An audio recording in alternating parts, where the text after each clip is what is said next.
अच्छा, अब हम स्टार्ट करेंगे अपने कोलिनर्जिक रिसेप्टर्स। ठीक है, कोलिनर्जिक रिसेप्टर्स जिनको हम लोग कोलिनोसेप्टर्स भी कहते हैं। इसको बेसिकली हम लोग, मैंने आपको पहले पीछे बता चुकी हूँ कि मस्करेनिक और निकोटिनिक रिसेप्टर्स में हमने इनकी डिवीजन की हुई है। सही है, इसमें हम अब दोनों को थोड़ा देख लेते हैं।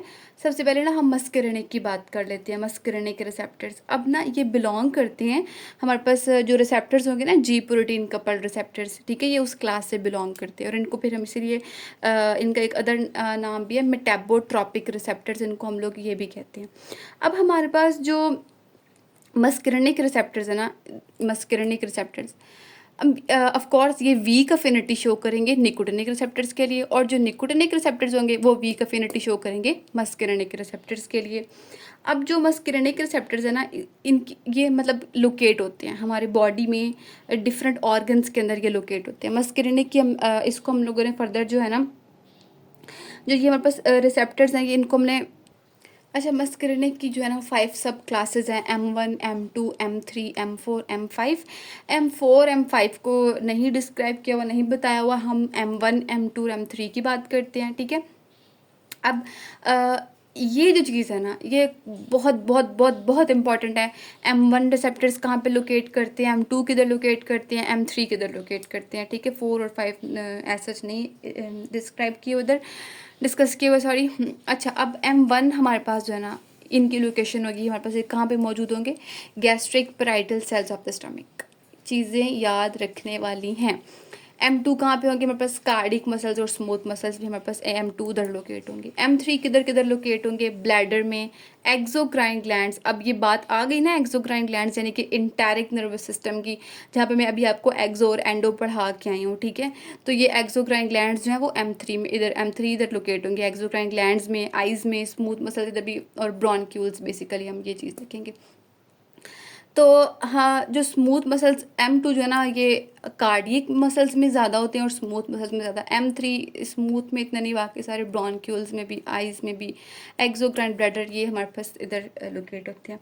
अब जो हमारे पास M1 और M3 है ना, अच्छा, ये दोनों ना एक्साइटेटरी रिसेप्टर्स होते हैं। एक्साइटेटरी रिसेप्टर्स का क्या मतलब है कि ये दोनों, ये जो लोकेट कर रहे हैं कहीं पे भी, ठीक है, और ये तो ये वर्क करेंगे सेम लाइक द पैरासिम्पैथेटिक, यानी कि जो हम लोगों ने पैरासिम्पैथेटिक पीछे सारे पढ़े हैं ना, ब्लड प्रेशर इंक्रीज, सिक्रीशंस हमारी डिक्रीज़ हो रही है, मिड्रियासिस हो रही है, वो सारे काम हमारे पास ये रिसेप्टर M1 M3 के, और M2 इनहिबिटर ही, यानी कि ये पैरासिम्पैथेटिक की तरह काम नहीं करेगा।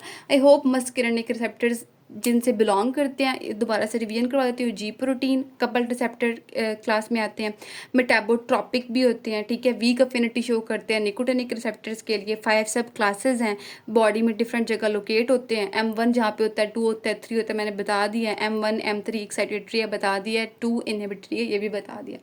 अब हम निकोटिनिक रिसेप्टर्स की तरफ आ जाते हैं। ठीक है, अब जो निकोटिनिक रिसेप्टर्स है, बेसिकली हमारे पास जो निकोटिनिक रिसेप्टर है, ये बिलोंग करते हैं to class of the ligand gated ion channel. ठीक है, लाइगेंड गेटेड आयन चैनल की क्लास से बिलोंग करते हैं। अब ना ये चीज़ समझने वाली है कि निकोटिन जो रिसेप्टर होती है ना, ये लो कंसंट्रेशन पे, निकोटीन लो कंसंट्रेशन पे रिसेप्टर्स को स्टिमुलेट कर देती है, हाई कंसंट्रेशन पे उसको ब्लॉक कर देती है। अब इसका मतलब क्या, मैं आपको समझाती हूँ कि क्यों लो कंसंट्रेशन पे ये रिसेप्टर्स को स्टिमुलेट कर रही है, ठीक है, लेकिन हाई कंसंट्रेशन पे उनको ब्लॉक कर रही है। मैं बताती हूँ। फॉर एग्जाम्पल, एक हमारे पास जो है ना वो पेशेंट है जो कि ड्रग एडिक्ट है। ठीक है, ड्रग्स लेता है, ड्रग एडिक्ट पेशेंट है। अब हमने उसको जो है ना वो छुड़वानी है, उसकी ये आदत ख़त्म करवानी है, तो ना हम उन पेशेंट्स को निकोटीन देते हैं। ऐसे पेशेंट्स को, ठीक है, टोबैको लेते हैं, स्मोकिंग करते हैं, ETC सब कुछ, तो वो एडिक्ट हैं, हमने उनकी एडिक्शन ख़त्म करनी है। तो जब हम उनको ड्रग देते हैं ना, तो हम उनको निकोटीन देते हैं। अब स्टार्टिंग में हम लोग उनको निकोटीन लो डोज में देते हैं। क्यों देते हैं स्टार्टिंग में उनको निकोटीन, क्योंकि जो पेशेंट होता है, जो एडिक्ट होता है, आप उसको निकोटीन दे रहे हो लो डोज पे, वो ड्रग वही काम करेगी जो वो पेशेंट सिगरेट और टोबैको से जो उसको इफ़ेक्ट आ रहा था ना, वो निकोटीन लो डोज़ पे वही काम करेगी। यानी कि अगर एक जो एडिक्ट पेशेंट है, वो टोबैको ले रहा है, वो सिगरेट पी रहा है, ठीक है? वो ख़ुद को बड़ा रिलैक्स फ़ील करता है, उसका ब्लड प्रेशर भी लिटिल बिट हाई रहता है, यानी कि ऐसे लोग तो मदहोश होते हैं, उनको पता नहीं तो उनका क्या हो रहा होता है। तो निकोटीन वही सारे काम करेगी स्टार्टिंग में जो वो टोबैको और वो सिगरेट उस पेशेंट को जो है वो दे रहा था, वो सुकून जो प्रोवाइड कर रहा था लो डोज़ पे। तो ऐसे पेशेंट जब आते हैं, हम उनको ट्रीट किस तरीके से करते हैं कि उनको स्लो डोज़ पे शुरू-शुरू में निकोटीन दे देते हैं, ताकि उनको लगे कि हाँ, वो सिगरेट ही पी रहे हैं, वो ना टोबैको ही ले रहे हैं, सिगरेट ही पी रहे हैं। लो डोज़ में उनको हम लोग निकोटीन दे देते हैं। फिर अचानक से हम थोड़े ड्यूरेशन के बाद ना उनकी डोज़ बढ़ा देते हैं। डोज़ बढ़ा देते हैं, वो सारे उसके इफ़ेक्ट उल्टे हो जाते हैं, ठीक है? उस ड्रग के। यानी कि हमारा तो काम है कि पेशेंट को वो चीज़ छुड़वाना। तो जब वो सारे काम वो छुड़वा हम कैसे सकते हैं, यानी कि जो वो काम सिगरेट वगैरह कर रही थी, उसको उसके अपोज़ सारे काम कराएँ। तो निकोटीन जब हम देते हैं ना पेशेंट को, तो स्टार्टिंग में जब वो आते हैं तो उनको लो डोज़ में देते हैं, इसलिए देते हैं क्योंकि वो उनको वही काम कर रही होती है जो उसको सिगरेट और टोबैको से वो जो रिलैक्सेशन जो सुकून उनको मिल रहा था, निकोटीन लो लेवल पे वही काम करते हैं। फ़ौरन ही जैसे ही हम डोज़ बढ़ा देते हैं, वो इफ़ेक्ट उनसे उल्टा हो जाता है, क्योंकि हमारा मेन काम उनको सुकून देना नहीं, जो उनको सिगरेट से आ रही थी, उनको वो काम छुड़वाना है। इसीलिए हम उसकी डोज़ इंक्रीज़ कर देते हैं, वो रिसेप्टर्स को ब्लॉक कर देते हैं। आई होप यहाँ तक ये चीज़ क्लियर होगी। अब जिस तरीके से मस्करनिक रिसेप्टर्स की लोकेशन थी, इसी तरीके से हमारे पास निकोटिनिक रिसेप्टर्स की भी लोकेशन है। मैंने आपको बताया था ये बिलोंग करते हैं ligand gated ion channel class से।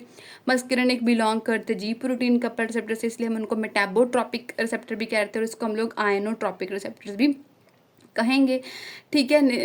लोअर कंसंट्रेशन हाई कंसंट्रेशन भी बात होगी। अभी कहाँ पे लोकेट होते हैं? ये लोकेट होते हैं हमारे पास सेंट्रल नर्वस सिस्टम में, एड्रेनल मेडुला में, ऑटोनॉमिक गैंग्लिया में, और हमारे पास न्यूरोमस्कुलर जंक्शंस में हमारे पास ये मौजूद होते हैं। अब एक बात जो बुक में भी लिखी है लिपनकॉट में, कि जो ऑटोनॉमिक गैंग्लिया के न्यूरॉन्स होते हैं ना, रिसेप्टर्स होते हैं, वो डिफरेंट होते हैं न्यूरोमस्कुलर जंक्शन से। ये बात भी हम आगे डिटेल में भी पढ़ेंगे, ठीक है? और एक यहाँ पे जो एग्जांपल दी हुई है वो कैसे, कि जो हमारे पास गैंग्लियोनिक रिसेप्टर्स है ना, ये जो है ये दिस वन गैंग्लियोनिक रिसेप्टर्स, इधर जो काम हो रहा होगा ना उसको ब्लॉक करने के लिए, फॉर एग्जांपल हमें वो उसका इन्वर्स चाहिए या फिर वो काम चाहिए ही नहीं, तो उसको ब्लॉक करने के लिए जो हम लोग ड्रग देंगे वो होगी मीकामाइल अमाइन, यस यही है। और जो हमारे पास न्यूरोमस्कुलर जंक्शन, इधर जो हमारा काम हो रहा है उसको हम लोगों ने, इन रिसेप्टर्स को अगर हम लोगों ने ब्लॉक करवाना है तो हम कौन सी ड्रग देंगे? एट्राक्यूरियम, ठीक है? तो ये थोड़ा बहुत डिफरेंस यहाँ पे भी है, बाकी आगे भी इसकी डिटेल दी हुई है हमारे पास। आई होप कि मैंने ये निकोटिनिक रिसेप्टर भी अच्छे से क्लियर करवा दिया है, क्या होता है, किस क्लास से बिलोंग करता है, लो कंसंट्रेशन पे क्या होता है, हाई कंसंट्रेशन पे क्या होता है, लोकेट ये हमारे पास कहाँ कहाँ करते हैं, और उसके बाद न्यूरोमस्कुलर जंक्शंस और ये ऑटोनॉमिक गैंग्लिया ये डिफ़र होते हैं, इनके रिसेप्टर्स क्यों होते हैं, दोनों अलग अलग ड्रग्स इनको ब्लॉक करती हैं, एक नहीं करती। ये सारा प्रोसेस आज हमने जो चीज़ कवर की दैट वाज इंटेरिक, ठीक है? और जहाँ पे भी ड्रग में टर्शरी का मतलब आ जाए, क्वाटरनरी का मतलब आ जाए, वो क्या होगा। फिर हम लोगों ने न्यूरोट्रांसमिशन, हम लोगों ने कोलिनर्जिक रिसेप्टर्स की न्यूरोट्रांसमिशन को देखा, जिसमें सिंथेसिस पढ़ी, स्टोरेज, रिलीज, उसके बाद बाइंडिंग, डिग्रेडेशन एंड रिसाइकलिंग। फिर हम लोगों ने कोलिनोसेप्टर्स पढ़े, मस्करनिक रिसेप्टर्स, उनकी लोकेशन, उनका काम, निकोटिनिक रिसेप्टर्स, उनकी लोकेशन, ठीक है, और उनका काम। और आज हम यहीं तक कवर करेंगे इंशाल्लाह। कल से हम अपनी ड्रग स्टार्ट करेंगे, direct acting cholinergic agonist and indirect acting, and hope आप लेक्चर कंप्लीट कर रहे हैं पिछले भी, और ये भी कंप्लीट करेंगे इंशाल्लाह। नेक्स्ट स्टार्ट करेंगे नेक्स्ट लेक्चर में। टिल दैट अपना ख्याल रखिएगा। Thank you so much. अल्लाह हाफिज़।